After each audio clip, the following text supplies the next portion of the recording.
You want to support Roland Martin Unfiltered? Be sure to join our Bring the Funk fan club. Every dollar that you give to us supports our daily digital show. There's only one daily digital show out here that keeps it black and keep it real as Roland Martin Unfiltered. Support the Roland Martin Unfiltered daily digital show by going to RolandMartinUnfiltered.com. You can make this possible.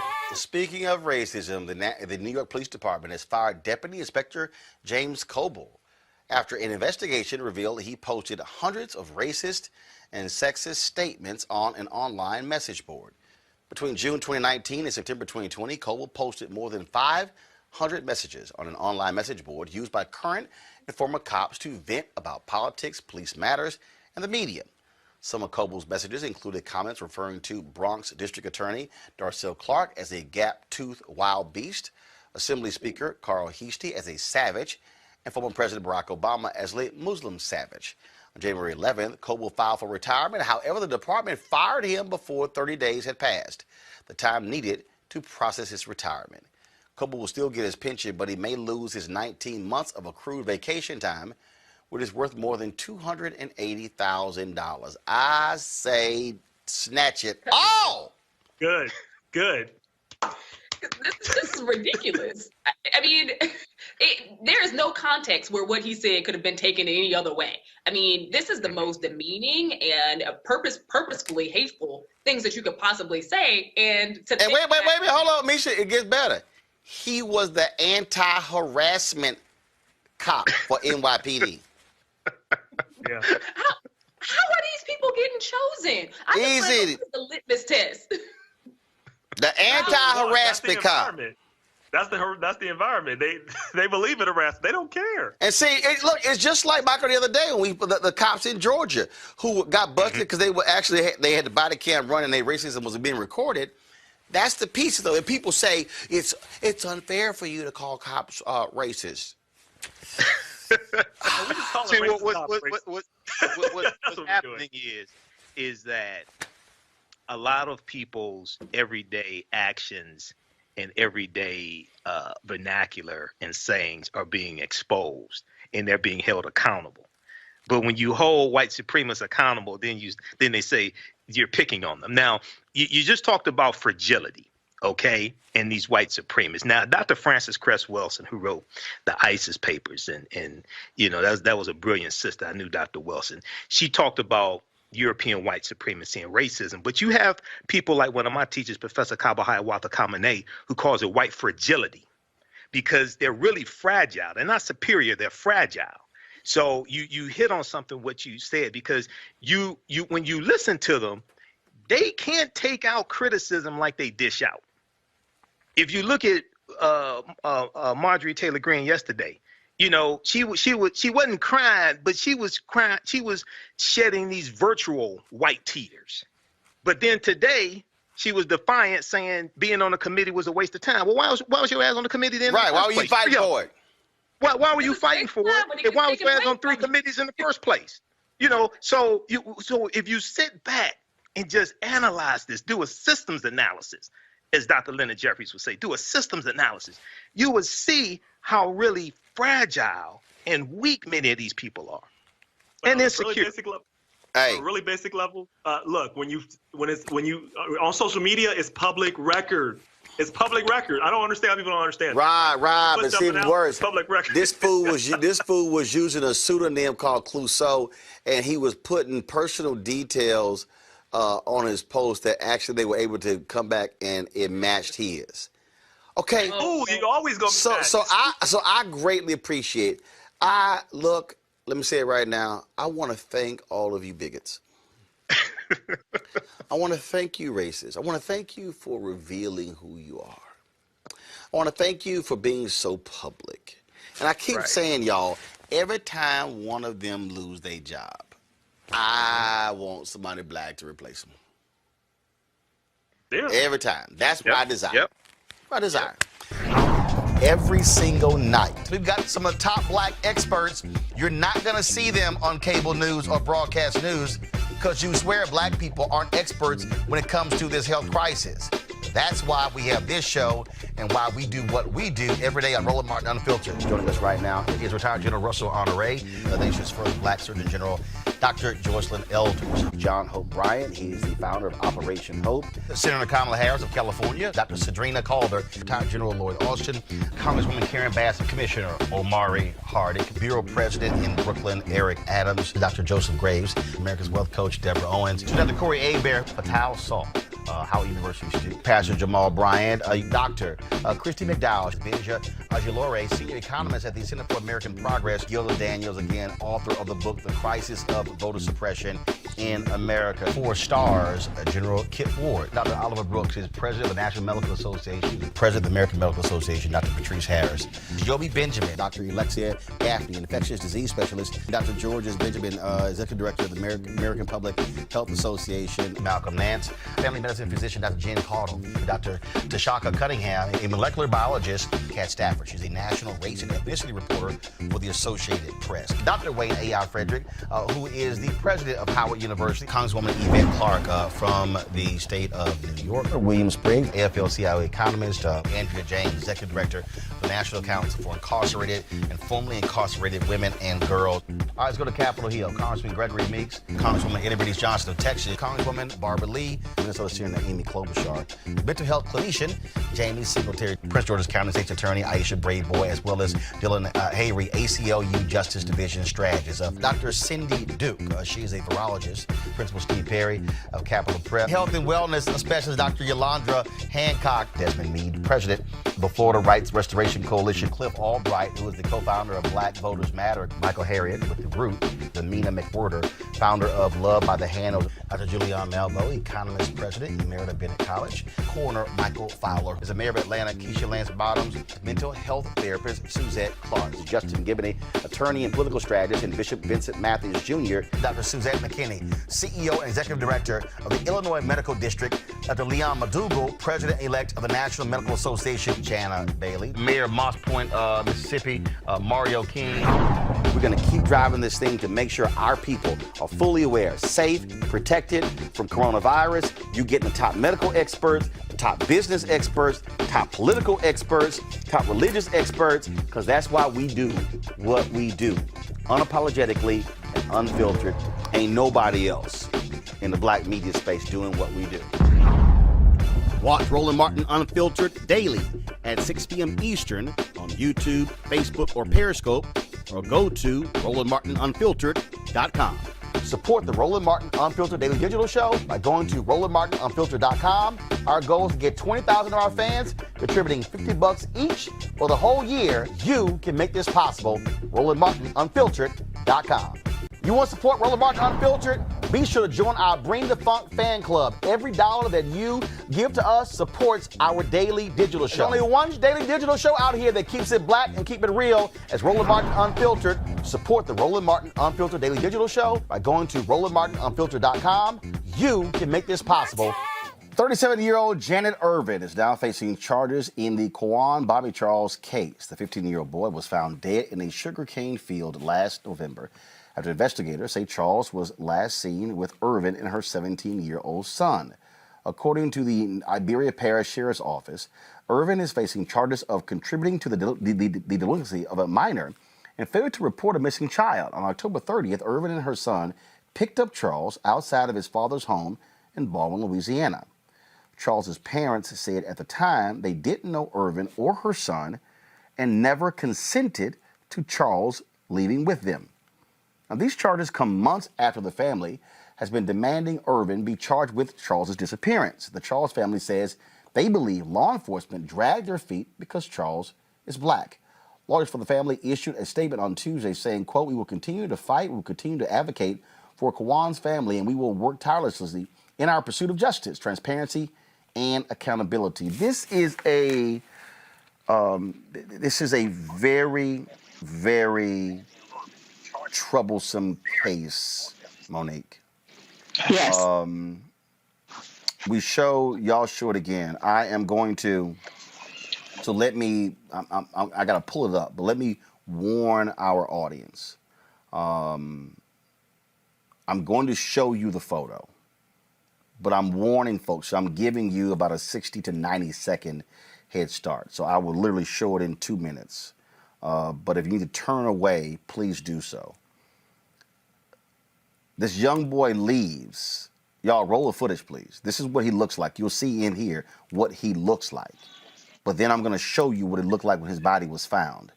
And it never added up in this case. My problem here is when the cops initially, when they got the call, their position was, oh, he's probably at a football game. Based on nothing, like nothing, then all of a sudden, it was different when his body was found. So she has not been charged with murder, but this is at least a start, Monique. Yeah, they're still not there though yet. This one is sinister, and I don't know.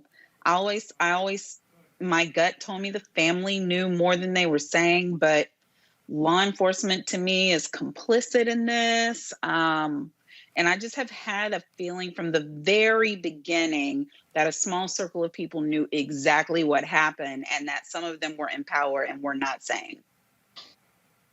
That is certainly the case, I believe, Robert, as well, because it made no sense whatsoever.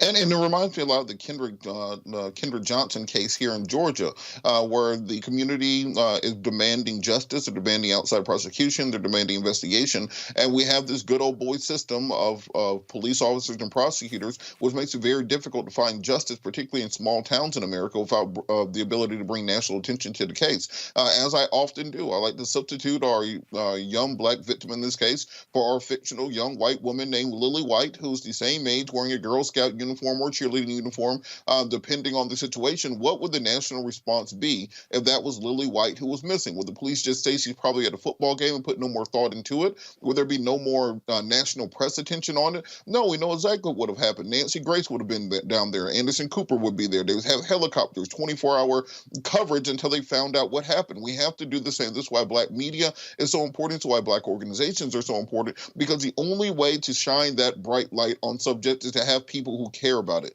And sunlight is the ultimate antiseptic, and the more we pay attention to this case, the more likely justice is to be served.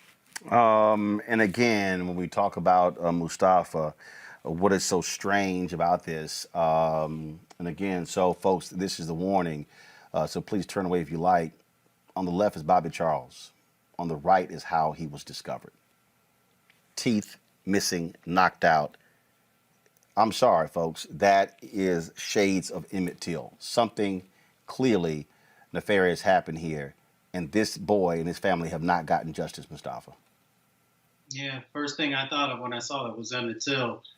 this just speaks to the disparities that we have in relationship with law enforcement. Everybody watches the first 48 and they understand, that if folks don't get real focused real quick, that you're more than likely not going to find whomever we think may have been murdered or assaulted. And we also know that when they said it themselves, when it comes to black boys, he's probably at a football game instead of assuming that he had been, taken away and getting the work done very quickly. So you got the two dynamics that are going on. You have this dehumanization of black boys and black girls and how they're viewed. And then you also got the dynamics that go on with, unfortunately, with law enforcement, where there are some who don't take their job as serious when it comes to black and brown bodies and getting engaged and putting the full resources of their respective departments behind the search. Again, so folks, we're going to keep updating you. We did reach out to the family's attorney. Folks were under the weather, so we'll try to get them on as soon as we can. All right, folks, back to our Roland Martin Unfiltered video in just one moment. It's time to be smart. When we control our institutions, we win. This is the most important news show on television of any racial background. Y'all put $2, $3, $4, $5, $10, $15, $20, $30 on this and keep this going. What you've done, Roland, since this crisis came out in full bloom. Anybody watching this, tell your friends, go back and look at the last 2 weeks, especially of Roland Martin Unfiltered. I mean, hell, go back and look at the last 2 days. You've had sitting United States senators today, Klobuchar and Harris. Whatever you can bring to Roland Martin Unfiltered to support it, please do, because this information may literally save your life. Watch Roland Martin Unfiltered daily at 6 p.m. Eastern on YouTube, Facebook, or Periscope, or go to RolandMartinUnfiltered.com. Support the Roland Martin Unfiltered Daily Digital Show by going to RolandMartinUnfiltered.com. Our goal is to get 20,000 of our fans contributing $50 each for the whole year. You can make this possible. RolandMartinUnfiltered.com. You want to support Roland Martin Unfiltered? Be sure to join our Bring the Funk fan club. Every dollar that you give to us supports our daily digital show. There's only one daily digital show out here that keeps it black and keep it real as Roland Martin Unfiltered. Support the Roland Martin Unfiltered Daily Digital Show by going to RolandMartinUnfiltered.com. You can make this possible. If you are going to be a new Republican in Congress, it's best not to show your ass when you get there. Now we already seen crazy Marjorie Greene. I mean, we know how ignorant she is. And there's a black Republican from Utah who has consistently shown his ass on Fox News, sound like a damn fool, a former NFL player, Burgess Owens.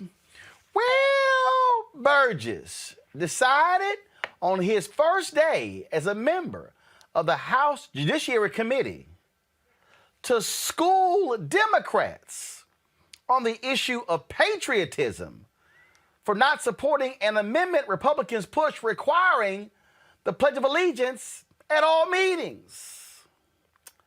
Y'all, now he proposed that his peers in the committee should show leadership by standing for the flag during the pledge to show others what unity looks like. Well, Congressman Hakeem Jeffries from Brooklyn, head of the House Democratic Conference, let's just say Hakeem had a few words for Leah Burgess. Play. I was blessed to grow up in the Deep South, 60s, days of KKK, Jim Crow, segregation. I say blessed because I grew up in a community that believed in our nation, believed in God, believed in their kids, and they were going to fight to prove they could overcome any obstacle. It was a great community that taught us the importance of a flag. It taught us to love God, country, family, respect for women, and authority. And you know the results of that many of you don't know about? In 1960, it was a black community that led our country to growth in the middle class. The black community that led our country in men matriculated from college. Men committed to marriage, over 70%. Percentage of entrepreneurs, over 40%. Why were we kicking butt in those days? Like every other community that was not assimilated at that time? We loved our country. We believed in meritocracy. We taught our kids to stand for that flag and for what it represented. Not perfect, but the best thing in the history of mankind. I went to the University of Miami, the third Black to get a scholarship, graduating in biology and chemistry. Why? Because of my segregated community, we were committed to education. I would go to my dad's laboratory every summer and work. And when a white guy told me I couldn't do it, I spent the next 4 years in college living in that library to prove him wrong. Because my race, like every other race, looked at this country as a place of second chances, of opportunity, and big dreams. Went into the NFL in 1973. No Black centers, no Black quarterbacks, no Black linebackers, no Black middle linebackers. Why? Because those are white thinking positions. $50,000 as a bonus as a first-round draft choice. We have guys making $50 million today to play any position they want to, will not stand for the flag because they've been taught by their adults not to love our nation. What can we do here as leaders, guys? Let's put aside the partisanship, appreciate the fact that we have a body here of every color under the rainbow, every background. Across this country, we have Black police officers, Black mayors. You know, as we have more and more freedom to achieve our dreams, we seem to point more and more at other people for the failures that we have when we make bad decisions. What is my message, guys? I'm going to follow what Congressman Lee says. It's not about words. It is about actions. 15 seconds to show our kids that we're adults, that we can agree to disagree, but we love our country enough to at least stand and represent our flag. For a young man in 73 to 83 to stand on that sideline and get teary-eyed because our flag was flying, we've lost that. We're teaching our kids, any mistake you make is somebody else's fault. That is not the way our country rolls, guys. We gotta do better than that. Why don't we start off just by one simple action? We talk about actions, one simple action. As leaders, let's stand, let's pledge our flag and say thank you for this opportunity to represent the people we're sent here to represent. And that we will be the example of what unity looks like, not just a word. We'll act by saying the words that bring our country together, putting our hands on our hearts and meaning it, and showing everyone, doesn't matter what side of the aisle we're on, this is one thing we can agree on. I yield back. Will the gentleman yield? Gentleman yield? Well, no.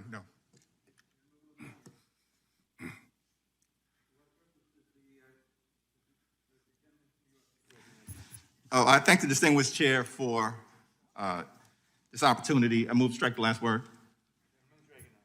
I was hoping to engage with the new distinguished gentleman from Utah as he sat here lecturing us about patriotism, and I was just going to ask him how he voted after a violent mob attacked the Capitol to hunt down members of Congress, to hang Mike Pence, to assassinate Nancy Pelosi, to stop us from undertaking our constitutional responsibilities as part of the peaceful transfer of power. More than 100 officers seriously injured, brain injuries, head trauma. One officer lost 3 fingers. Another officer, because of an assault on him, is likely to be blind. Officer Sicknick died. Blood was spilled. 2 other officers are no longer with us. And you want to sit here and lecture us about patriotism when you voted to object to an election that you know Joe Biden won and perpetrated the big lie? I look forward to working with you. We worked with Donald Trump on criminal justice reform, the First Step Act. We worked with Donald Trump on the U.S.-Mexico-Canada trade agreement, his signature political issue. When you know if you were in the other position, you would have never worked with a Democratic president on their signature political issue, trade. But we did it because it was the right thing for America. So we're going to work with Republicans whenever and wherever possible. We did it with Donald Trump. But the notion of you coming here lecturing us on your first day before this committee, it's not about words, it's about actions. You know what? Explain your actions on January 7th when you supported an insurrection. And I was ready to have a dialogue. Point of order, Mr. Chairman. I believe the gentleman should address his comments to the chair. The gentleman will address his comments to the chair. Okay. Mr. Chair, I was happy to have a dialogue with the distinguished. Can I answer that? Will you yield? No. Good. I gave him. Mr. Jeffrey's time. It's my time. The gentleman from New York has the floor. And you don't really want any of this either. It's his time now. But Will the gentleman yield? I gave him an opportunity to yield. Will the gentleman yield to anybody else? He chose not to. Apparently not. So I'm going to finish my statement, and then I'll give you an opportunity to respond. All right. But you said it was not about words, it's about actions. Those actions, Mr. Chairman, in my view, were unpatriotic to provide aid and comfort to what Republicans in many parts of the country have characterized as a violent insurrection incited by the former president of the United States of America. You also said that any mistake is not your fault in terms of what's being taught to others. That's what the former president of the United States peddled for 4 years. He took no responsibility for anything. And Mr. Chairman, there's some members on the other side of the aisle, including perhaps former NFL players, who defended that kind of irresponsible behavior. So it's just hard to be lectured here, given the actions that have been taken.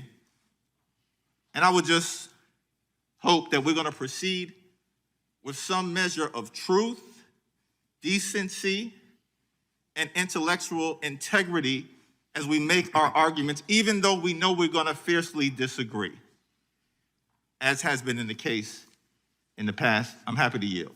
Okay. Was it insurrection when in 2016, 7 of your colleagues objected? Was it insurrection for the last 3 Republican wins, presidential wins that they objected? No, it was not. It was a voice. It was having the people realize you had some concerns. Now, in terms of... Thank you. Reclaiming my time, you asked the question. I would just simply say, and the impeachment managers are going to do a great job, but a violent insurrection resulted in the spilling of American blood. People died. The Capitol was desecrated. Urine and feces was left behind. The Confederate flag was bandied about. That didn't even happen in this Capitol during the Civil War. The Trump flag was placed in the stead of the American flag. That's an insurrection. That's sedition. That's undemocratic. That's problematic. And the American thing to do is to stand up to it. I yield back. Okay. Y'all don't have Burgess's response? Was there a response to that? There was no response to that? Woo! Dr. Avis Jones DeWeaver, political analyst, Benjamin Dixon, host of Benjamin Dixon, the show, Dr. Julian Mavo, economist, president emerita at Bennett College. Clearly, former Utah Congresswoman Mia Love Avis did not warn Burgess Owens. Don't bring your ass to Congress trying to show up and show out, and don't let the Brooklyn come out of Hakeem Jeffries. No, she didn't warn the brother. She didn't warn the brother. He just came on up in there all reckless and got wrecked. Okay, it's really sad that you have someone that, in his attempt, people can have different political views. Believe it or not, I actually have some friends who happen to be Republican. But this right here, the argument that he was making was completely detached from fact. And we don't even have to go back decades in terms of fact. We're just going back a couple of weeks in terms of fact when he tried to deny what happened in that chamber. Also, Congressman Jeffries picked up on this, but of his initial soliloquy, what I really focused in on was his specific statement that, quote unquote, any mistake we make is someone else's fault. Nothing annoys me more than when you have a Black person who is put into a position in order to chastise other Black people, when actually the very thing that they are chastising Black people for, the white people who put them there are guilty of it. And that's exactly what this is. As Representative Jeffries rightly pointed out, Trump has never taken responsibility for anything. Never. First of all, let me put it like this. He doesn't take responsibility for most things. For things that happen to go right that he has nothing to do with, he will attempt to take responsibility for that. All right? And that's just one small example of this ridiculous attack on Black people. Let's just be clear about who he is, why he's there, how people felt comfortable putting him there, because they saw him as someone who would put Black people in their place. But luckily, there was someone on that committee who rightfully put him in his place instead.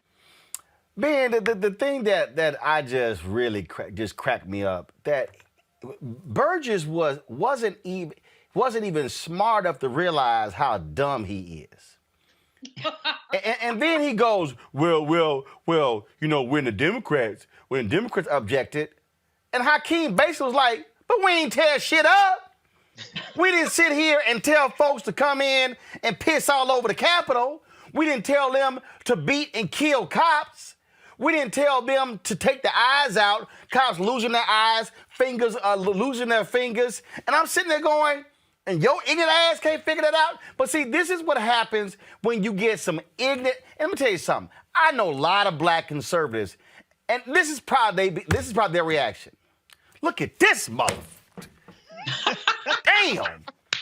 Making us all look You just bad. come to Congress embarrassing us the first damn day.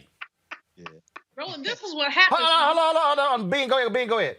No, I was going to say, I think it's the Dunning-Kruger effect, when someone is so ignorant they don't realize how ignorant they really are and they speak out of turn. This is just another incident of a blackface on behalf of white supremacy. He really thought he had some ammunition trying to stand and cape for the flag. All right, God bless America, but there's a lot of stuff that has to be answered for, and we're not just going to be satisfied with tokenism and with the idea that it is more important for us to stand for the flag than it is for us to rectify what happened a few weeks ago. No, he met his match that day. The thing here that I also just found to be laughable, Julian, is Republicans love to play this game of I'm more patriotic, and so it's the flag, it's the Pledge of Allegiance, it's all of these how dare you kneel, you must stand. Yet the same party who's doing a best that has introduced more than 100 voter suppression bills. They're trying to change the voting laws in Pennsylvania and Georgia and Arizona, all over the country.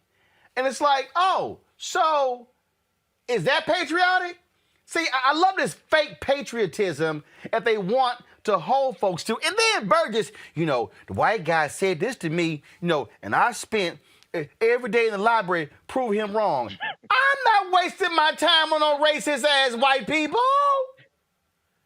I ain't proving a damn thing. Man, take your monkey ass on with your racism. Bro, here's the thing. When you play football regularly, you have put your brain at risk.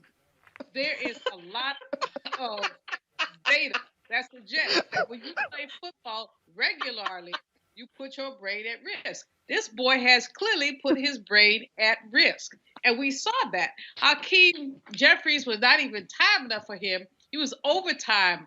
If you do that in football, I don't know, I'm not a sports fan. But he was overtime for it. These Republicans have been so hypocritical about what they want. What they really want is to win. I mean, I was on a television show with Armstrong Williams about 3 years ago, and he said, our goal is to win. He said, our goal is not to be fair. Our goal is to win. And we're seeing this now. Their goal is to win. And so whether they have to take up for the orange man, whether they have to take up for Marjorie Greene, whatever they'll do, they're going to do that because they want to win. Now, that woman needs to be not only institutionalized, but put into a straitjacket with a muzzle, which is what they did to enslave people back in the day, a straitjacket and a muzzle. But everybody is okay, well, she has a right to the First Amendment. The First Amendment that calls for an assassination of the House Speaker, give me a break. But these people, in the height of hypocrisy, are simmering in their nonsense. And there are few, but not none, responsible Republicans who will deal with this. So this Burgess brother, I don't know where he came from and I don't know where he's going, but he's going somewhere. And it's not any place close to us. But here's the deal, though. I mean, Avis, I've seen Burgess on Fox News talking all this nonsense and all this BS. And this is the game that they play. And this is where, no, we gonna checkmate your punk ass. That's what we gonna do. And that's what Hakeem should have done. Exactly what he did. And then, I'm reclaiming my time. Just go and sit over there and be quiet. And then all the white Republicans jumping in. Well, you ain't gonna let me shut your ass up too. Be quiet. But again, this, and that's why it was like the first day. This the first day. This is the equivalent first day of school. You show your ass on the first day of school. Like you don't even wait till Friday. You on the first day of school.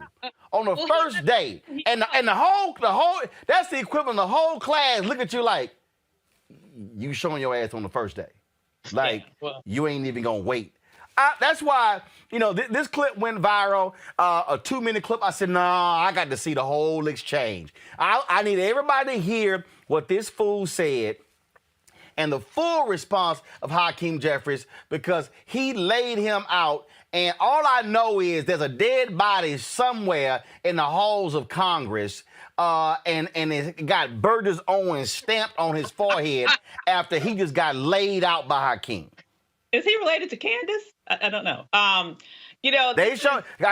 tell you right now, if your last name Owens, you ain't trying to claim not now one of them fools. They drink the same That is Kool-Aid. true. That is absolutely true. Here's the issue also. The thing is, this is a difference almost like from coming from the minor leagues to the majors, right? Because he was in the echo chamber, as you mentioned, of Fox News. So, of course, he's going to get doted on. He's going to get loved. He's going to get all the praise and affection because he is repeating the ridiculous messages that they want to be repeated, or at least how much longer they can remain in existence until they get sued out of existence, right? And so there he was the main man, the main man. So he comes into this position with this false sense of certainty in himself and his misguided opinions, and he got checked. This is what you call, it's like he got completely ambushed on day one after walking into this room thinking that he was going to be the one doing the body slamming, and instead it got turned around and he himself is the one that ended up getting sacked. This is what happens. Ben, I keep warning all these Fox News people. This is what happens when you go on Fox News, where they do affirmation TV, and there's nobody on the other side to check you on your craziness. And so then you figure, I'm right. So then you bring that BS somewhere else, then you get your ass served. Then all of a sudden it's kind of like, damn, what happened? Because you sat over there with them crazy white folks on Fox News, Sean Hannity, Tucker Carlson, all the rest of them, and y'all didn't have anybody else debating. See, there's a reason why they don't call me. There's a reason why. I mean, they don't even, and let me tell you, that they're not calling me. I emailed them. I emailed them like, holla at a brother. Laura, that girl, Libertarian Kennedy, Harris Faulkner, Sean Tucker, they all like, no, that Negro crazy. We ain't go. They like, we know the game they play. Burgess spent too much time going on Fox News, yak, and then Hakeem said, pass me some powder. Let me pimp slap this fool. I didn't realize how hilarious this panel is, and it's so true. Oh, no, Ben, this is a black show.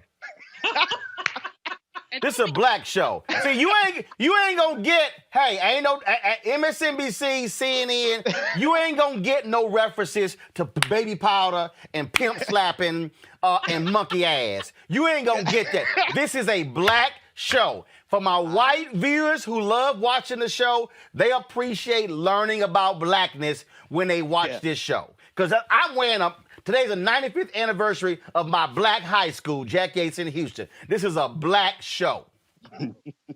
You know, I have my Vaseline right over here, and I think Hakeem already used some, and I think Burgess is going to need a little bit more, because the honest truth is that echo chamber of Fox News really is, for the last 4 years, they've been serving an audience of one, and that's Donald Trump. And I think Republicans have missed the pendulum swing, right? Like, we're not playing around with white supremacy anymore. White supremacy marched up those steps of the Capitol on January 6th and challenged American democracy, period. And so anyone who's still lingering with this idea that they could ride Donald Trump's coattails to some modicum of success, they're sorely missing out on the reality. And if they're listening or appearing on Fox News, that's even more reason why he's completely clueless to the fact that it wasn't acceptable before the insurrection. It certainly isn't acceptable to kowtow and to be beholden to white supremacy after we've seen how dangerous white supremacy is, not only to black people, we've known that since 1619, but it's dangerous to America as a whole. Yeah, because the bottom line is this here. Again, you got to check these folks where you can,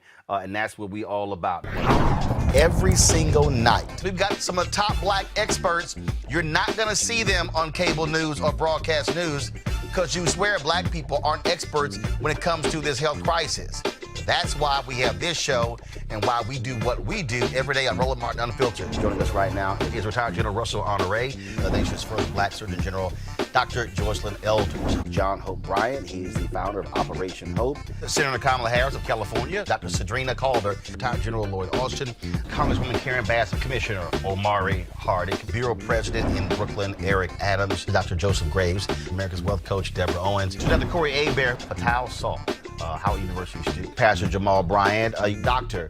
Christy McDowell, Benja Ajilore, senior economist at the Center for American Progress, Gilda Daniels, again, author of the book, The Crisis of Voter Suppression in America. 4 stars, General Kip Ward, Dr. Oliver Brooks is president of the National Medical Association, president of the American Medical Association, Dr. Patrice Harris, Joby Benjamin, Dr. Alexia Gaffney, infectious disease specialist, Dr. Georges Benjamin, executive director of the American Public Health Association, Malcolm Nance, family medicine physician, Dr. Jen Caudle, Dr. Tashaka Cunningham, a molecular biologist, Kat Stafford. She's a national race and ethnicity reporter for the Associated Press. Dr. Wayne A.I. Frederick, who is the president of Howard University, Congresswoman Yvette Clarke from the state of New York, William Spriggs, AFL-CIO economist, Andrea James, executive director of the National Council for Incarcerated and Formerly Incarcerated Women and Girls. All right, let's go to Capitol Hill. Congressman Gregory Meeks, Congresswoman Eddie Bernice Johnson of Texas, Congresswoman Barbara Lee, Minnesota Senator Amy Klobuchar, mental health clinician Jamie Singletary, Prince George's County State's Attorney Aisha Brayboy, as well as Dylan Hayrie, ACLU Justice Division strategist. Dr. Cindy Duke, she is a virologist. Principal Steve Perry of Capitol Prep. Health and wellness specialist Dr. Yolandra Hancock. Desmond Meade, president of the Florida Rights Restoration Coalition. Cliff Albright, who is the co-founder of Black Voters Matter. Michael Harriet with The Root. Mina McWhorter, founder of Love by the Hand. Dr. Julianne Malvo, economist, president, Emerita Bennett College. Coroner Michael Fowler is the mayor of Atlanta. Keisha Lance Bottoms, mental health therapist Suzette Clark. Justin Gibney, attorney and political strategist, and Bishop Vincent Matthews Jr. Dr. Suzette McKinney, CEO and executive director of the Illinois Medical District. Dr. Leon McDougall, president-elect of the National Medical Association. Jana Bailey, mayor of Moss Point, Mississippi. Mario King. We're going to keep driving this thing to make sure our people are fully aware, safe, protected from coronavirus. You're getting the top medical experts. top business experts, top political experts, top religious experts, because that's why we do what we do. Unapologetically and unfiltered. Ain't nobody else in the black media space doing what we do.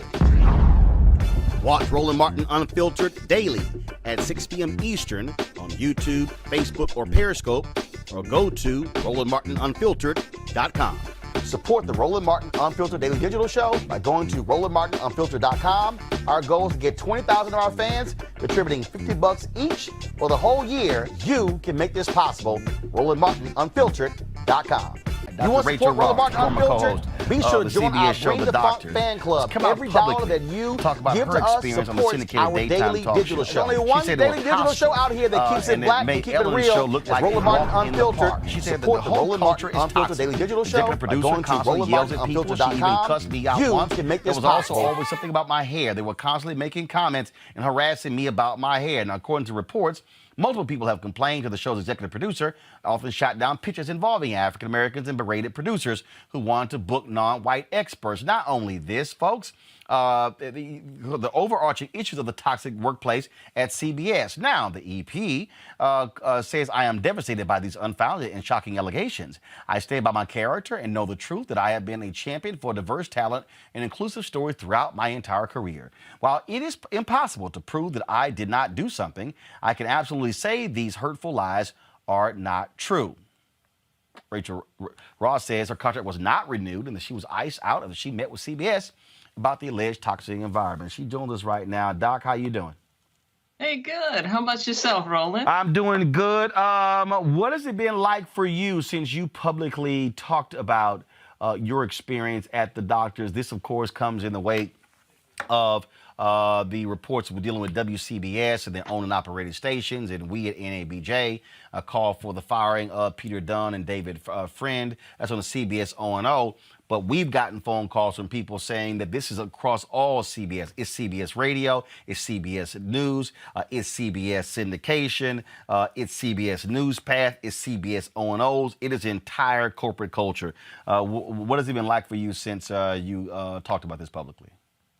Well, you know, it's been interesting because when I went forward, the reporter called me and I gave my take on it. I recognized that this is something that all of us deal with, whether you work for a small business in your town, whether you're working for CBS, and I'm sure even you, Roland, have had situations like this where we're in these positions where, you know, there's somebody that's kind of harassing us, doing microaggressions, and really you kind of grin and bear it because you just have to be happy to be there. So for me personally, being able to talk about it has been like this huge weight lifted off of me because, you know, we're Black folks, and part of this is embarrassing. You know, it's embarrassing that you succumb to the abuses that you do when you go to these things. Everybody thought it was such a great thing for me to be on the show and was wondering what happened.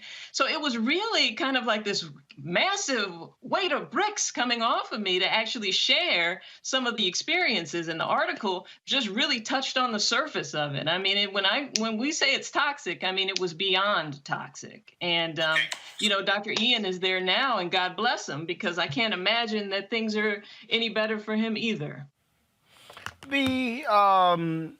You know, one of the things you said it best, folks that get excited when they see us in these positions, not realizing what happens behind closed doors, not realizing the kind of comments that are made about us when we're in the room, but most importantly, when we're not in the room as well.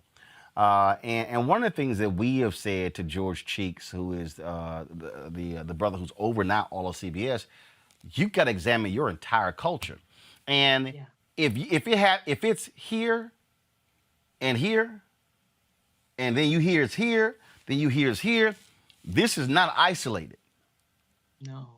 No, and if you think about how many lives are ruined and how many careers are offset and how much stress is created and how much chronic disease that results from just the stress that these toxic situations sit with us, it's just absolutely not fair. And so I'm glad that organizations exist that really fight for us and put the things out there, because for me, it's like, I don't want the next generation to have to go through that. I don't want, like, if my daughters decide they want to be on television, for them to have to sit and worry and get that feeling when you're walking onto the set, like, what are they going to mess with me about today? What's going to be the thing? Am I going to be selling shoes today, or am I going to actually be able to talk about being a doctor? So I know you've had some of your own media experiences, and I would venture to say if you got all of us, all the Black people who are actually going to be honest and tell the truth instead of acting like everything's great so that we can get the next job, that if you put us all in a room,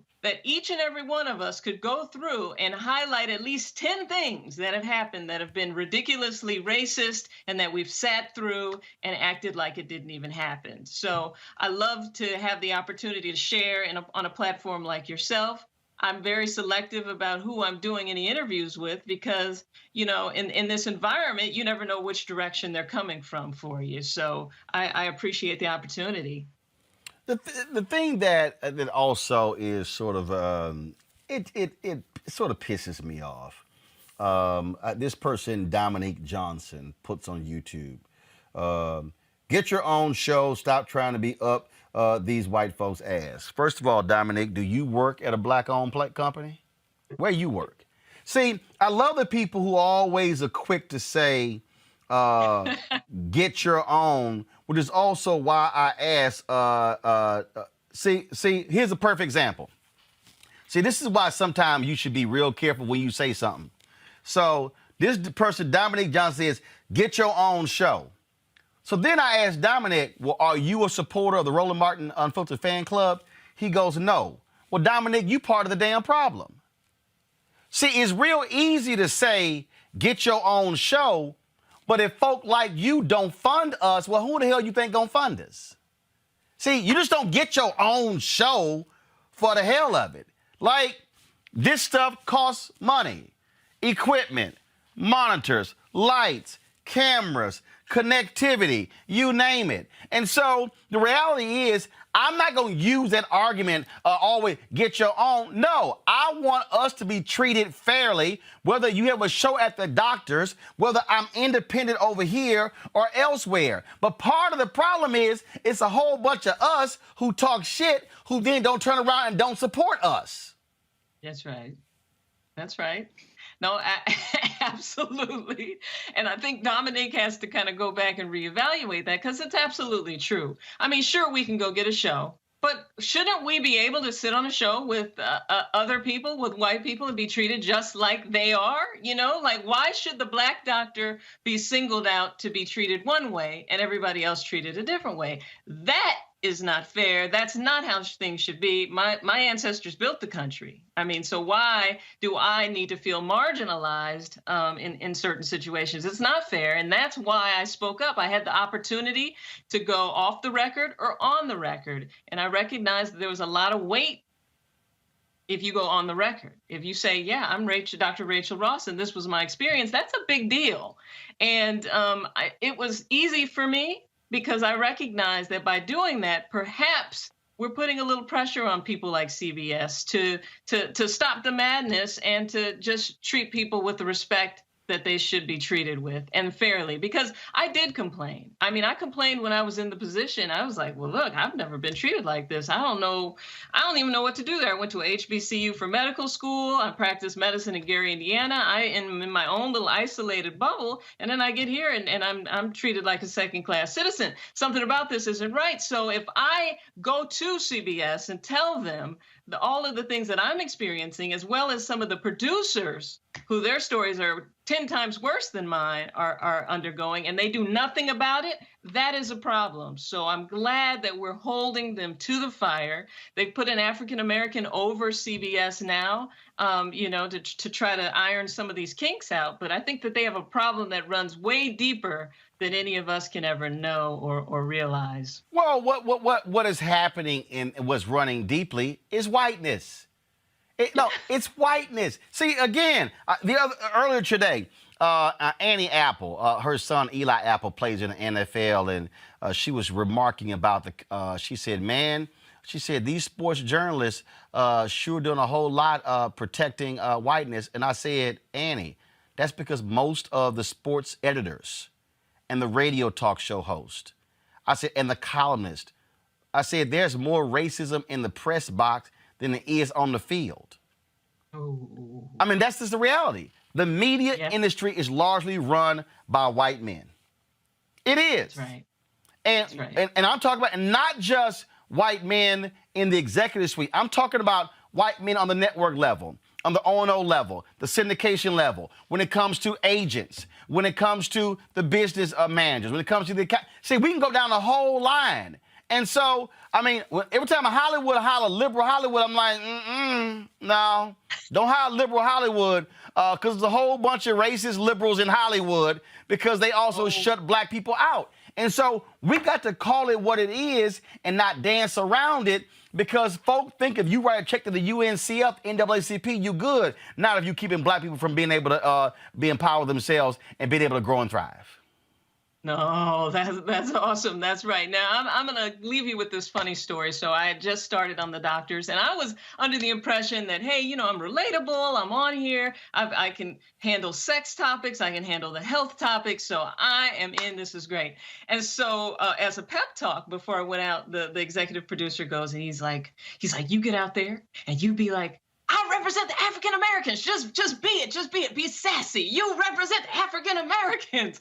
And I just remember at that point just feeling kind of like, I mean, I know every day I represent African Americans because, you know, that's who I am. But for him to sit and tell me this, that was kind of the beginning of it, where I really recognized, I was like, oh, I'm the black girl on the show. Okay, well, you know, let me see what that's going to be like. So it is time. Time is up. You know, we were using that mantra for a really long time. Time's up. Time's up for us to have to play in the back and to pretend like everything's okay when it's not. I'm actually embarrassed that I sat there for so long and endured some of the stuff that I went through. But hey, it is a learning experience. And I'm hoping that by doing interviews like yours and speaking out, that it gives those of us who are sitting and have to go back tomorrow to a toxic work environment, to give you the power to be like, you know what, I'm not doing that anymore. And this is why. Dr. Rachael, we certainly appreciate it. Thanks a lot. Always a pleasure. All right. Chat with you soon. All right, folks, back to our Roland Martin Unfiltered video in just one moment. It's time to be smart. When we control our institutions, we win. This is the most important news show on television of any racial background. Y'all put $2, $3, $4, $5, $10, $15, $20, $30 on this and keep this going. What you've done, Roland, since this crisis came out in full bloom. Anybody watching this, tell your friends. Go back and look at the last 2 weeks, especially of Roland Martin Unfiltered. I mean, hell, go back and look at the last 2 days. You've had sitting United States senators today, Klobuchar and Harris. Whatever you have that you can bring to Roland Martin Unfiltered to support it, please do, because this information may literally save your life. Watch Roland Martin Unfiltered daily at 6 p.m. Eastern on YouTube, Facebook, or Periscope, or go to RolandMartinUnfiltered.com. Support the Roland Martin Unfiltered Daily Digital Show by going to RolandMartinUnfiltered.com. Our goal is to get 20,000 of our fans contributing $50 each for the whole year. You can make this possible. RolandMartinUnfiltered.com. You want to support Roland Martin Unfiltered? Be sure to join our Bring the Funk fan club. Every dollar that you give to us supports our daily digital show. There's only one daily digital show out here that keeps it black and keep it real. As Roland Martin Unfiltered. Support the Roland Martin Unfiltered Daily Digital Show by going to RolandMartinUnfiltered.com. You can make this possible. Where on Monday, the Louisiana State Police arrested 4 state troopers accused of using excessive force, deactivating their body-worn cameras, and making false statements about 2 arrests in 2019 and 2020. A months-long investigation found 3 of the 4 troopers arrested on Monday include 26-year-old George Harper, 28-year-old Dakota DeMoss, and 30-year-old Jacob Brown. All 3 troopers face state charges of simple battery and malfeasance in office in connection with a police chase that took place in May 2020. The other officer, 34-year-old Randall Dickerson, is accused of using excessive force, deactivating his body camera, and making false statements while handcuffing a driver in 2019. The newly appointed state police superintendent, Colonel Lamar Davis, said the use of force in both instances was, quote, inexcusable and tarnishes the exemplary work of our dedicated men and women. He told troopers in an email obtained by the Associated Press, quote, although we once again face a situation that will undoubtedly bring negative public attention to our agency, We must remain committed to holding each other accountable. That's what I'm talking about, Mustafa, when I keep saying when cops turn off those cameras. This is why I say, bottom line is, the moment you sign on, before you walk out that door, you turn it on, it should never come off again. If it comes off, if you turn it off, you should be terminated. Yeah, without a doubt. I mean, that's the only way that we're going to be able to document what's going on. You know, whether it is, you know, harassment or some of these other more egregious behaviors that we unfortunately find law enforcement doing. And even when we are able to document what's going on, it still makes it really tough for folks like Robert and Monique and many others to be able to get justice for, you know, their clients. So, you know, we just got to continue to push on that. And the accountability thing in that statement is necessary. But, you know, they have no problem when it comes to policing in our communities and making sure there's accountability. But, of course, we know the police unions continue to push back and fight when we're asking for accountability to also be on that side of the ledger. Folks, I always love talking about community accountability, Robert, but they really hate it when you talk about it involving cops. Well, this is why I still say that if you have a case where a body cam is deactivated, the case should be thrown out. Take away the incentive to have rent-seeking behavior. Take away the incentive that officers will have to turn off those body cams, because just like with anything else, let's put it this way: if you had a camera in your house and then you notice every time you go out of town, your spouse turns the camera off, after about the third or fourth time, you're going to be wondering why they turned the camera off. Same thing with these officers. Why are you turning the camera off if you are confident in the policing that you have done? And quite frankly, as we've said, the technology exists today to have tamper-proof body cameras, which record directly to a cloud that are tamper-proof, where you cannot turn them on and off. That can stream 24 hours a day, that are saved on an external server. So there's no real reason for this not to be taking place already. And we have to push for federal funding and federal guidelines, which say that if you do not institute these policies with your state and local police forces, then you lose access to federal funding for weapons and trainings and other things the federal government funds for local police departments. This is where all that military equipment keeps coming from. So it can be addressed on the federal level, but we do need to push for changes on the state and local level, where we have the most influence for our public officials. Well, I'm certainly glad to see that the actual state troopers arrested their own, and that you have a superintendent there, Monique, who is demanding accountability. Absolutely. That to me is the headline for this story, that we've got a department that knows this is going to bring a negative press. We're in it, and it should, because these are the things that need to be reported. But doing the right thing anyway, and not just the body cam. The to me more important part is these were 4 that had excessive force violations that needed to be prosecuted. So these are humans who should not have been assaulted and battered by police officers that are going to get some form of justice. And these officers, prayerfully, will never be able to be a part of law enforcement again. All right, folks, back to our Roland Martin Unfiltered video in just one moment. It's time to be smart. When we control our institutions, we win. This is the most important news show on television of any racial background. Y'all put $2, $3, $4, $5, $10, $15, $20, $30 on this and keep this going. What you've done, Roland, since this crisis came out in full bloom.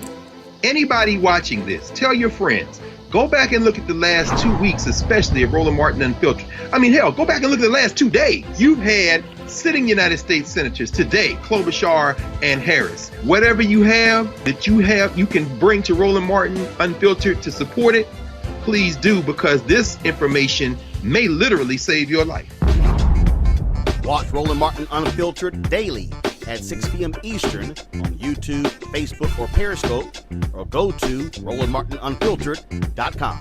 Support the Roland Martin Unfiltered Daily Digital Show by going to RolandMartinUnfiltered.com. Our goal is to get 20,000 of our fans contributing $50 each for the whole year. You can make this possible. RolandMartinUnfiltered.com. You want to support Roland Martin Unfiltered? Be sure to join our Bring the Funk fan club. Every dollar that you give to us supports our daily digital show. There's only one daily digital show out here that keeps it black and keep it real. As Roland Martin Unfiltered. Support the Roland Martin Unfiltered Daily Digital Show by going to RolandMartinUnfiltered.com. You can make this possible. The yeas are 50. The nays are 50. The Senate being equally divided. The Vice President votes in the affirmative, and the concurrent resolution as amended is adopted.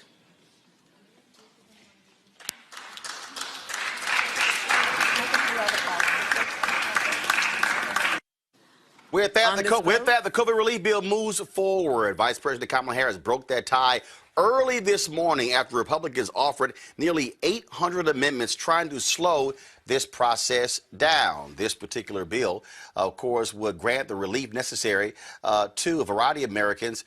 But what it also did not do, it did not advance a federal minimum wage increase to $15 an hour. Let's talk about this with our panel. Rob Richardson hosts Disruption Now podcast. Amisha Cross, political analyst and Democratic strategist, and Michael Inhotep hosts the African History Network show. Amisha, this is the first tie that Vice President Kamala Harris has broken. Democrats held firm their 50 votes. All Republicans voted against this. And at the end of the day, this is real simple. If you're Democrats, you can make the argument now, as a result of this bill, that Republicans didn't give a damn about the people impacted by COVID. It was Democrats who are concerned about their economic well-being. So anytime the folks like anytime folks like Congressman Jim Jordan try to say that, oh, we're about the, the blue collar, the working class folks, not if you voted against this particular bill. You're absolutely right, Roland. And Democrats can, will, and should do exactly that. And I think we're going to see it because there was absolutely no reason for Republicans to vote against this bill. This is a bill that would advance those $1,200 checks that people need so desperately across America. This is a bill that would extend unemployment benefits, which expire in March. This is a bill that provides funding to states and localities to be able to advance what we've seen in terms of the expansion of how many people can get vaccines and the allocations therein. And it just seems crazy to me that Republicans have gone and continue to try to obstruct and obstruct and obstruct some more, while the American people are literally begging. More and more people are losing their jobs every day. There's people who can't feed their children. And this is just a very hard time for the American public.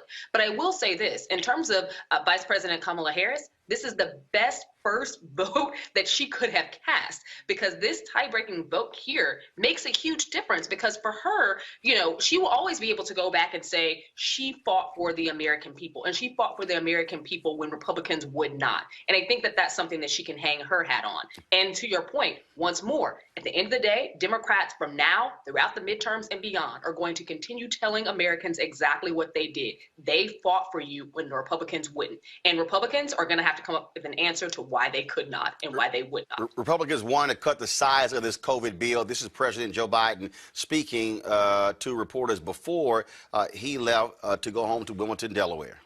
Thank you for your patience. We had a very good but long meeting with the chairpersons of the House of Representatives in the Oval, and it went a little longer, but it went very well. Thank you all for being here.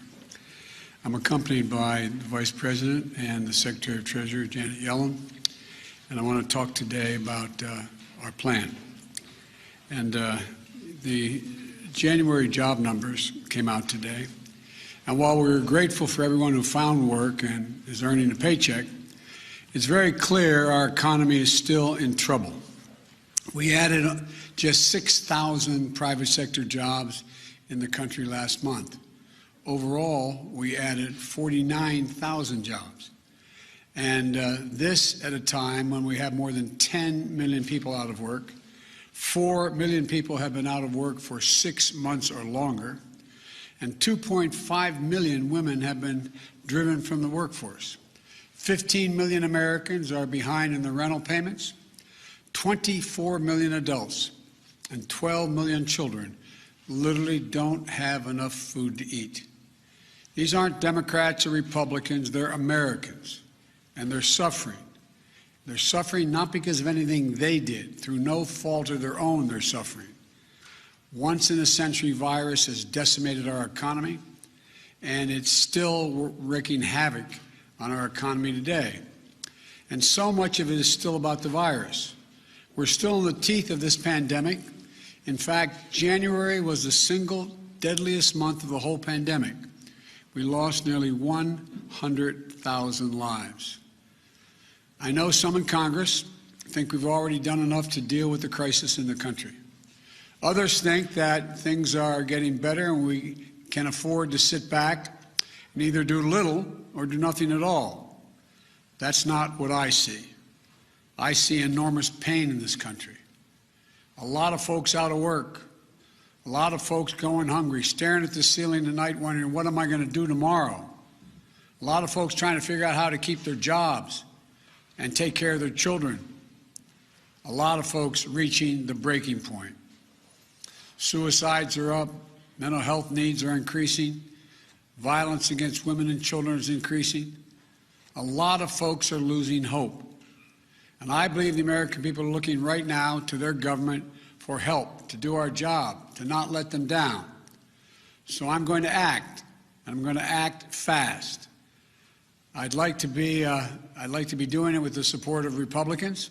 I've met with Republicans. There's some really fine people who want to get something done, but they're just not willing to go as far as I think we have to go.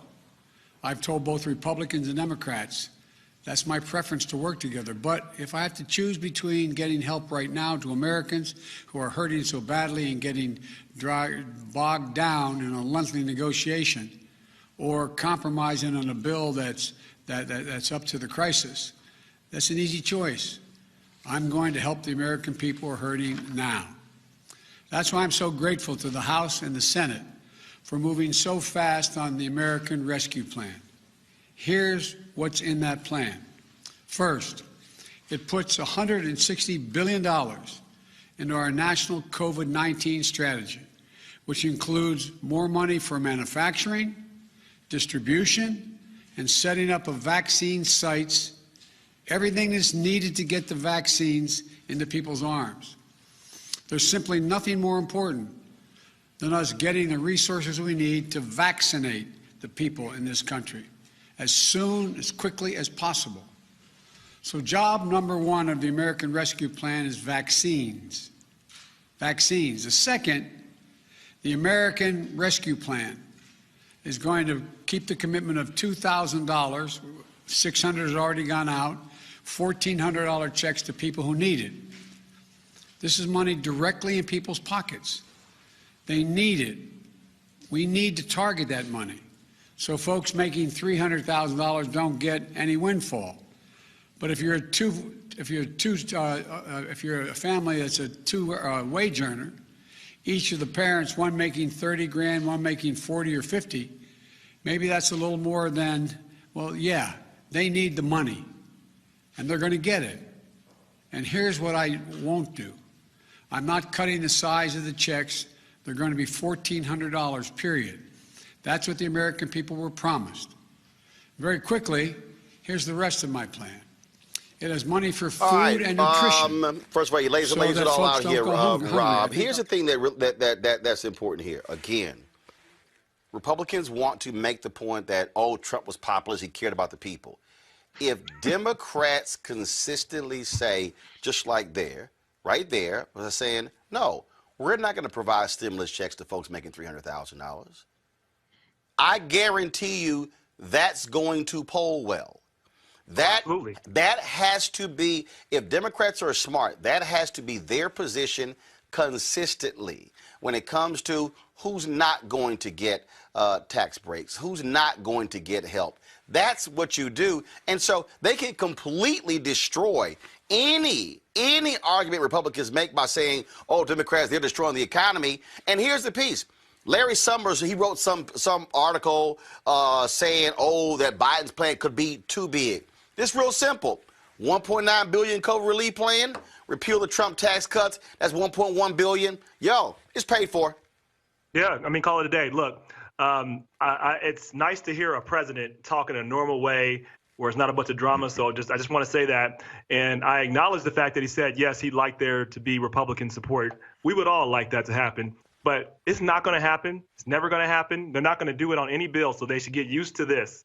Every single bill of any substance is going to require 51 votes. It's going to require Vice President Harris to break that vote. And Democrats need to come from that mindset and frame, and just like you said, Roland, they need to frame not only who they're helping and who they're not, but who the Republicans aren't helping. They don't want to help you. They are trying to hurt you. They are hurting the economy. They're not working with you, and they don't want to work for you. They just want to take our country back because that's all they care about is power. And so we got to make sure we're proactive in that message and not and not wait and expect Republicans to come along. Like we do have to make the attempt, but we don't have to wait on them. And I know we got Joe Manchin, one person who wants to convince Republicans. I know he's in a Republican state, but look, while you're there, get some stuff done for people and hope that they reelect you. Otherwise, nothing else matters, because they are not going to work with you. No matter what you do, they're going to find a way to work against you. We know who they are. The thing here, Michael, is the Republican governor of West Virginia was begging for the money. Well, he used to be a Democrat, then he flipped to Republican when Trump was there. Don't be shocked if he flips back to Democrat while Biden is there. And so he made the point they needed the money. Because Republicans did not like this particular bill because they felt that it was too much money for local and state governments, for them bailing them out when they really only wanted to target those blue cities, those blue states. Again, if Democrats are smart, every move you make is all about how you are helping those who make less than $200,000 or $300,000 a year. If you are a family out there and you're making 30, 40, 50, 60, 70 grand, trust me, you don't give a damn about somebody making five times as much money as you, who all of a sudden it says, well, what about us? Trust me, if you're making combined 300 grand a year, you're doing fine compared to most Americans. Yeah, for the most part, that's true, Roland. And it's interesting you mentioned some of the governors, because you're going to have a lot. I think you're going to have a lot of Republican governors. They have a lot of poor white people in their states who need this money. And the other thing is, blue-leaning states or Democratic states contribute more each year to the federal taxpayer pot than red states, than Republican states. And this is something that Governor Cuomo of New York pointed out a few months ago to Moscow Mitch McConnell, who's in a very poor state, Kentucky, Mitch McConnell. So I think what they're doing is a really good strategy to push this. I think you may have, like in the House, you may have a handful, maybe some of those 11 Republicans that voted to strip Marjorie Taylor Greene of her committee assignments. You may have a handful of that, but we can't wait. And it's extremely important for them to connect these policies to the economy and to the economic conditions of individuals. The reason why is because 2022 midterm elections are right around the corner. And as TheGuardian.com pointed out, and I've dealt with on my show and you've dealt with on your show, Republicans in state legislatures across the country have introduced 106 bills to make it harder to vote, especially for African Americans and Latinos, et cetera. So we have to make a clear connection between these policies in Washington, D.C. and the economic conditions down on Main Street. And again, hopefully you will have an administration that actually says, let's put the money where there is most in need. Every single night, we've got some of the top black experts. You're not going to see them on cable news or broadcast news because you swear black people aren't experts when it comes to this health crisis. That's why we have this show and why we do what we do every day on Roland Martin Unfiltered. Joining us right now is retired General Russell Honore, the nation's first black Surgeon General, Dr. Joycelyn Elders. John Hope Bryant, he is the founder of Operation Hope. Senator Kamala Harris of California, Dr. Cedrina Calder, retired General Lloyd Austin, Congresswoman Karen Bass, Commissioner Omari Hardick, Bureau President in Brooklyn, Eric Adams, Dr. Joseph Graves, America's Wealth Coach, Deborah Owens, Dr. Corey Hebert, Patel Salt, Howard University student, Pastor Jamal Bryant, Dr. Christy McDowell, Benja Ajilore, senior economist at the Center for American Progress, Gilda Daniels, again, author of the book, The Crisis of Voter Suppression in America. 4 stars, General Kip Ward. Dr. Oliver Brooks is president of the National Medical Association, president of the American Medical Association, Dr. Patrice Harris. Joby Benjamin, Dr. Alexia Gaffney, infectious disease specialist, Dr. Georges Benjamin, executive director of the American Public Health Association, Malcolm Nance, family medicine physician, Dr. Jen Caudle, Dr. Tashaka Cunningham, a molecular biologist, Kat Stafford. She's a national race and ethnicity reporter for the Associated Press. Dr. Wayne A.I. Frederick, who is the president of Howard University, Congresswoman Yvette Clarke from the state of New York, William Spriggs, AFL-CIO economist, Andrea James, executive director of the National Council for Incarcerated and Formerly Incarcerated Women and Girls. All right, let's go to Capitol Hill. Congressman Gregory Meeks, Congresswoman Eddie Johnson of Texas, Congresswoman Barbara Lee, Minnesota pediatrician Amy Klobuchar, mental health clinician Jamie Singletary, Prince George's County State's Attorney Aisha Brayboy, as well as Dylan Hayrie, ACLU Justice Division strategist. Dr. Cindy Duke, she is a virologist. Principal Steve Perry of Capital Prep. Health and wellness specialist Dr. Yolandra Hancock. Desmond Meade, president of the Florida Rights Restoration Coalition. Cliff Albright, who is the co-founder of Black Voters Matter. Michael Harriot with The Root. Mina McWhorter, founder of Love by the Hand. Dr. Julianne Malveaux, economist, president, Emerita Bennett College. Coroner Michael Fowler is the mayor of Atlanta. Keisha Lance Bottoms, mental health therapist Suzette Clark. Justin Gibney, attorney and political strategist, and Bishop Vincent Matthews Jr. Dr. Suzette McKinney, CEO and executive director of the Illinois Medical District. Dr. Leon McDougall, president-elect of the National Medical Association. Jana Bailey, mayor of Moss Point, Mississippi. Mario King. We're going to keep driving this thing to make sure our people are fully aware, safe, protected from coronavirus. You getting the top medical experts, the top business experts, top political experts, top religious experts, because that's why we do what we do. Unapologetically and unfiltered. Ain't nobody else in the black media space doing what we do. Watch Roland Martin Unfiltered daily at 6 p.m. Eastern on YouTube, Facebook, or Periscope, or go to RolandMartinUnfiltered.com. Support the Roland Martin Unfiltered Daily Digital Show by going to RolandMartinUnfiltered.com. Our goal is to get 20,000 of our fans contributing $50 each for the whole year. You can make this possible. RolandMartinUnfiltered.com. You want to support Roland Martin Unfiltered? Be sure to join our Bring the Funk fan club. Every dollar that you give to us supports our daily digital show. There's only one daily digital show out here that keeps it black and keep it real. As Roland Martin Unfiltered. Support the Roland Martin Unfiltered Daily Digital Show by going to RolandMartinUnfiltered.com. You can make this possible. This is why this is critically important right here. And this is why this is a strange, not real trial, Monique. You see him standing there saying Donald Trump called Tommy Tuberville, who's sitting his ass in the chamber. If this was a trial, you would say, we have a witness. They showed the tweets from the story from Kevin McCarthy. They would have said, we call Kevin McCarthy as a witness. Republicans yelled, oh, if you dare call witnesses, we're going to call our own. We're going to call Vice President Kamala Harris. We're going to call, which was also stupid. But imagine a person who's sitting there who can confirm, yes, he did call me, and he called me and didn't want to talk about what was happening. He wanted me to further delay it. He's literally sitting there. He's one of the jurors.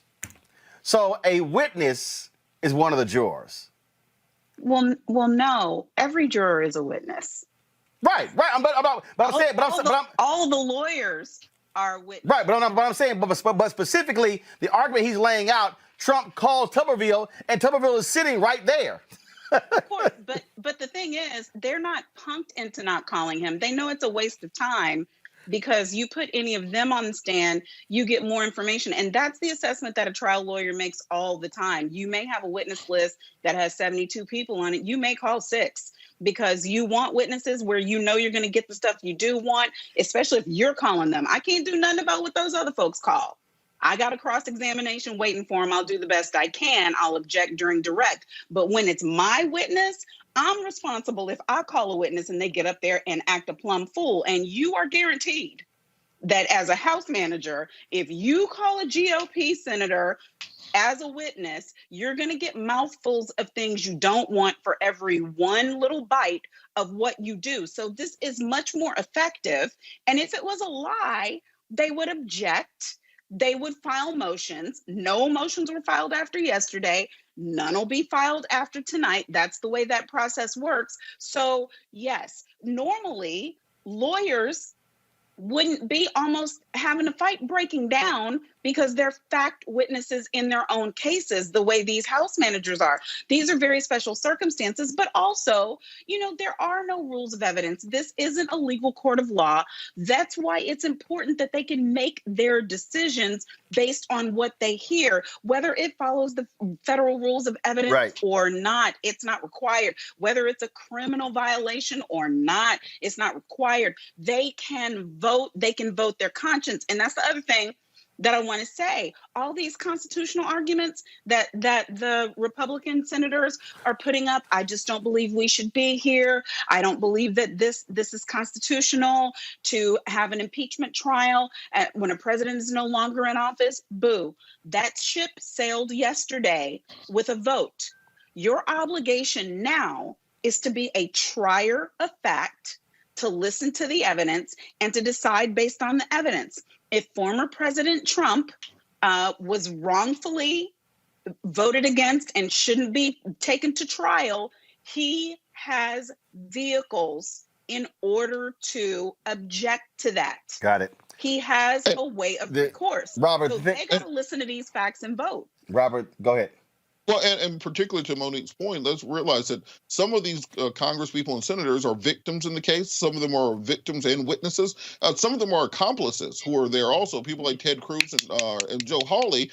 And so, of course, this process is not going to be fair. Of course, the process is not going to be judicial. There are no federal rules of evidence, all those sorts of things. But circling back, I do think that what the House Democrats are doing, what the managers are doing, are putting alley-oop up there to every single prosecutor in this country that may need evidence. They're showing them that if there are some MAGA supporters in your hometown who are at the Capitol, here's all the evidence you need to prosecute them. And particularly for President Trump, they're letting him know that, look, the Southern District of New York will be coming after you. The Department of Justice will be coming after you. Fulton County will be coming after you.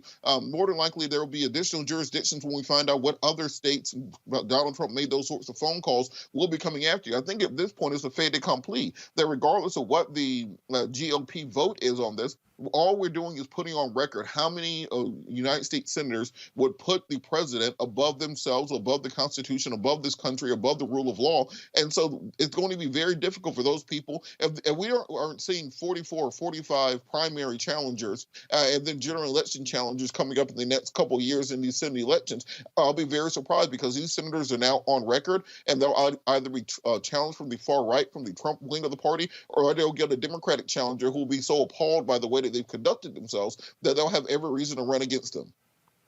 But Robert, what are their constituents saying? Easy. They're saying, yay, Trump, yay. Well, no, but I guess that's my point. I believe that senators in a situation like this, they've been elected, and so now they vote their conscience, right? But senators are saying that they have an obligation to vote along the lines of their constituency. So I don't know about all of these different challengers in those jurisdictions where the citizens are really like. Look, at the end of the day, Mustafa, this party is the Trump party. The Trump party is the Republican Party. And here's the deal. If they show us they have no conscience, they have no integrity, they have no decency, well, then they have exposed who they are. And that's why I say they're dead to me. I don't want to hear anything from them. There's nothing they can say to me. There's absolutely nothing that they can say to me. I don't want to hear them talk about unity or can we all come together. The answer is no. They took the same oath that I took. So they make a decision. If they're going to live up to that oath, if they're actually going to honor the Constitution, if they're going to honor democracy, and if they don't, then like you said, they're of no value. Simple as that. All right, folks, back to our Roland Martin Unfiltered video in just one moment. It's time to be smart. When we control our institutions, we win. This is the most important news show on television of any racial background. Y'all put $2, $3, $4, $5, $10, $15, $20, $30 on this and keep this going. What you've done, Roland, since this crisis came out in full bloom. Anybody watching this, tell your friends.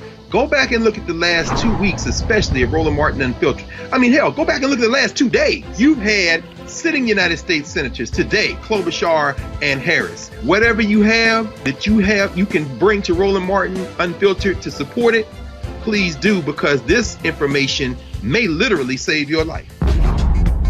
Watch Roland Martin Unfiltered daily at 6 p.m. Eastern on YouTube, Facebook, or Periscope, or go to RolandMartinUnfiltered.com.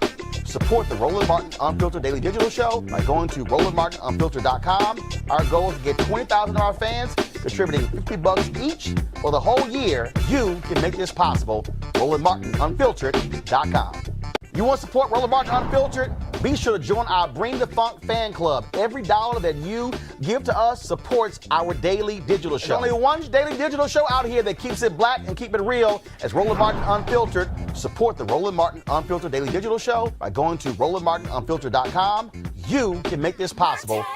Attorney General William Barr blocked ex-Minneapolis police officer Derek Chauvin from pleading guilty in George Floyd's death. Now, officials say Barr rejected the plea deal because he felt like it was too soon and that the investigation into Floyd's death was in its early stages. Officials told the Associated Press that the former police officer was prepared to plead guilty to third-degree murder in George Floyd's death before Barr blocked the plea deal last year. Now, on May 25th, bystander video captured Chauvin kneeling on Floyd's neck as Floyd cried out that he couldn't breathe for almost 9 minutes. Floyd's death sparked outrage not just in the U.S., but around the world. Many activists called for the defunding of police departments across the nation. Chauvin is scheduled for trial March 8th. He faces charges of second-degree murder and manslaughter. The 3 other officers involved in Floyd's death will face trial later this year. Joining me now to continue this discussion is attorney Ben Crump. Ben Crump, thank you so much for joining me today. Now, Derek Chauvin could be behind bars right now if Barr hadn't rejected his plea deal. So what are your thoughts on this? Well, it's very intriguing when you think about the fact that one of the things they said would be accomplished by him ending this plea would be that the protests, the unrest would likely come to a halt once he was held accountable. But you remember then President Donald Trump was using the Black Lives Matter protests all around America after George Floyd as political rhetoric, saying that Democrats could not control their cities and that he was the law and order president and that he was going to rein in these Black Lives Matter protesters, which was very interesting considering the fact that when they had the protests and the illegal actions done on January 6, 2021, he wasn't that law and order president. So I think this may be bigger, this may be part of a bigger dynamic where this Attorney General Barr, they did not want to see the protests stop. So what you're saying, as we know, former Attorney General Bill Barr, his thoughts were in line with Trump a lot of the times. And as it's come out yesterday that he rejected the plea deal simply because he said it was too soon and that the investigation was in its infancy. But you're basically saying that there has to be a bigger picture here. And that's not at all the reason behind this. But what I'm saying is one could look at all of the dynamics at play, and we will never know what was in his mind or in his heart when he prevented the plea of the officer who kept his knee on George Floyd's neck for 8 minutes and 46 seconds to be held to account using the pretext excuse that the investigation was too early. Well, they convict Black people all the time when there's little to no investigation. What was different about this situation? The fact that you had the video that showed the crime that he committed. It was clear that he caused George Floyd death and that he was the person most culpable of causing George Floyd to no longer be able to live.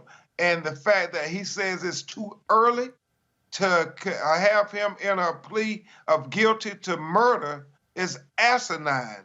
The video from day one told us that Derek Chauvin was guilty of murder.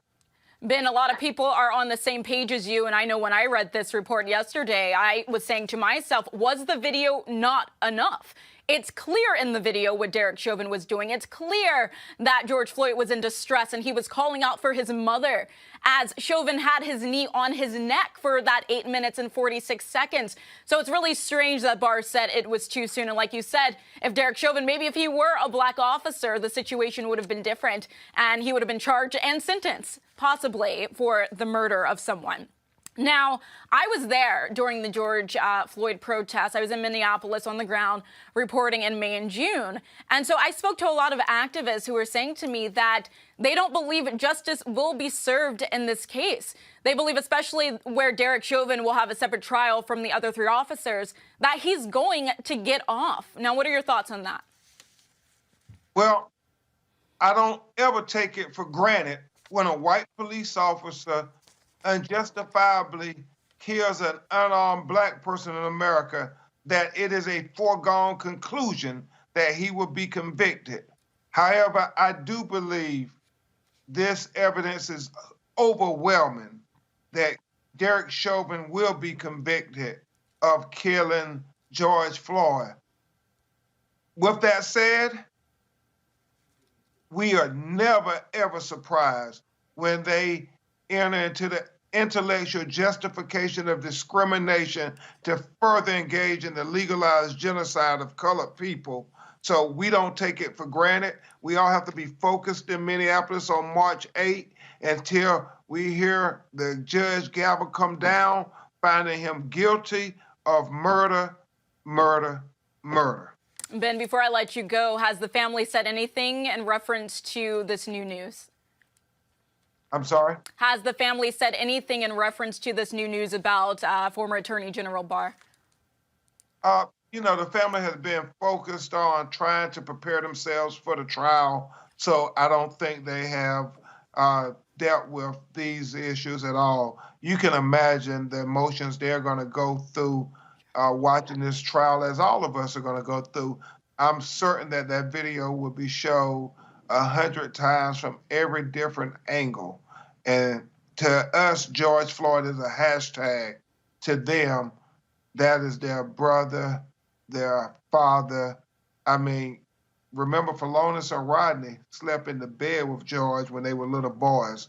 And to watch him have to suffer like that and they not be there for him is heart-wrenching. And so we just pray that they can find a purpose from all this pain that they're having to endure. Yeah, it's very heartbreaking. And like you said, Ben, for all of us, even if we didn't know him, just watching that tape on repeat, it was devastating to see something like that happen to an American, right? To happen to someone like George Floyd. We will be following this case as we have been doing, and we will stay in touch. Thank you so much, Attorney Ben Crump. Thank you for covering this important matter. All right, I want to open this up to my panel. Now, Candace, what are your thoughts on former Attorney General Bill Barr basically rejecting this plea deal that could have landed Derek Chauvin in jail? Well, you know, even if he had landed him in jail, Derek Chauvin said, I'll go to jail for 10 years, which is not a lot of time, especially if we're going to find out down the line that he gets off a little earlier because of good behavior. So that really is nothing when you look at the life of George Floyd that was taken away. But certainly there had to be some strategy behind William Barr rejecting this idea that he go to jail on a third-degree manslaughter charge. And certainly I think that Ben Crump has hit the nail on the head, obviously, in that Bill Barr is not someone who has great sympathy for Black men. Look at what he did in lifting the federal moratorium 6 months, just a few months before the ending of Donald Trump's term. He did that for a reason. He made sure that Black men were put to death, and in the most expeditious way than we've seen from any other president, lifting the moratorium. So there was more than we know that was going on behind the scenes. This wasn't Bill Barr just saying, no, I believe that, that we should have some more investigative work into this because Derek Chauvin will probably be found guilty. He was doing this as part of a political scheme, just like Crump said. And like you're saying, Candace, when it comes to Bill Barr, there was an interview that kind of went viral last year where he was saying that he didn't believe police brutality was a thing. But he was saying that racism wasn't a thing. But in the same breath, he talked about how systemic issues are a thing. And so essentially, he was admitting that racism is a thing. And so we know that he isn't for the Black community. We know that he isn't for the George Floyds in this country. And so to see him reject that, of course, it does not come as a shock. Was there something else you want to say, Candace? Well, I was just saying that, yeah, and certainly we've seen that not only this, but in other contexts in terms of what they think, not only about Black men, Black people, the Black Lives Matter protests. This was all part of a bigger scheme. And the fact that Derek Chauvin found it just, had the privilege in him enough to say, not only do I accept 10 years, but I would like to go to federal prison. And in addition to that, I do not want to be sued down the line for civil rights, and which is why we're dealing with William Barr in the first place, because this would have been a civil rights issue that they would have had to make go away. And when we look at cases historically of people being sued for police brutality and then police getting off, they generally go further and sue for their civil rights, and that's where they have their wins. So Derek Chauvin was saying, yes, give me this little sentence, and then down the line, I don't even want to be put back on the stand for civil rights. It really doesn't make any sense, and it all would have worked extra well in his favor. That's a good point, Candace. Now, Michael, what are your thoughts? Well, I talked about this last night on the African History Network show, and News1.com has an article about it, as well as NBC News. NBC picked it up from the New York Times. So I posted it also on our Facebook fan page. So some people were saying they were happy that the plea deal was not accepted because they want Derek Chauvin, former officer Derek Chauvin, to be put on trial. I found it interesting that he did not want to face federal civil rights charges. Okay. We know the bar is high for federal civil rights charges. You have to prove willful intent. It probably applies here. Willful intent probably applies here. But the other thing was, Attorney Crump, I think, made the point, or somebody alluded to the point, that maybe they did not want the protest to stop. If Officer Derek Chauvin had have pleaded and gone to prison, a lot of the protests out in the streets probably would have dissipated. Mm-hmm. Donald Trump juxtaposed the protests with law and order and campaigned on this, okay? And the Wicked Witch of the West Wing of the White House, Kellyanne Conway, basically got caught saying that to a certain extent, the protests were good for Trump and his reelection. The protests out in the streets, because he's saying this is what streets are going to look like if Biden's president. But wait a second, this is what they look like under the Trump administration.